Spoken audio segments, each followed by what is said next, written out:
Bonjour, alors la vidéo du jour ça va être sur le thème moniteur de plongée trop gentil ou trop strict.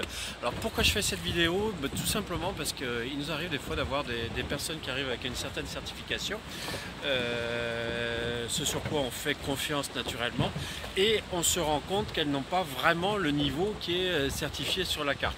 Un exemple concret, par exemple, quelqu'un qui a passé un premier niveau ou un open water et qui se retrouve en panique dès qu'on lui demande à réagir à de l'eau dans le masque.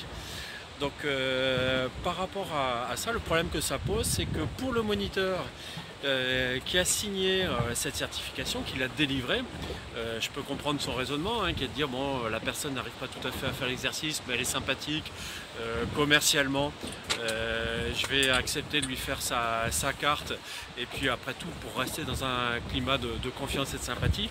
Mais il faut savoir que dans ces cas-là, on ne rend service à personne, puisque on signe des aptitudes qui ne sont pas acquises, et donc avec des gens qui peuvent potentiellement faire des accidents. Donc attention à ça, bien sûr, il ne s'agit pas d'être hyper strict.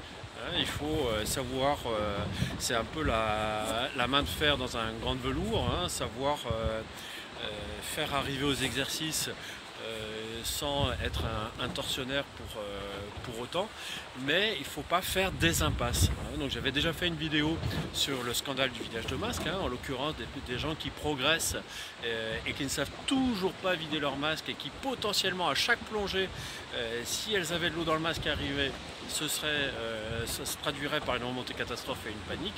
Donc là-dessus, vraiment pas d'impasse. Donc ça n'empêche pas un moniteur de plongée d'être gentil, sympathique, etc. Mais il faut être strict sur le niveau d'exigence, surtout quand il s'agit d'exercices de sécurité, puisqu'encore une fois, on ne rend service à personne, puisque la personne se retrouve potentiellement en danger. Voilà, si vous avez aimé cette vidéo, cliquez sur j'aime. Si vous n'avez pas aimé, cliquez sur j'aime pas. Vous voulez en voir d'autres, abonnez-vous à la chaîne YouTube Aquadomir One. Et puis si vous voulez voir d'autres sujets abordés, n'hésitez pas, un petit coup de téléphone, un petit mail, un petit post sur Facebook, un commentaire sur cette vidéo. A bientôt.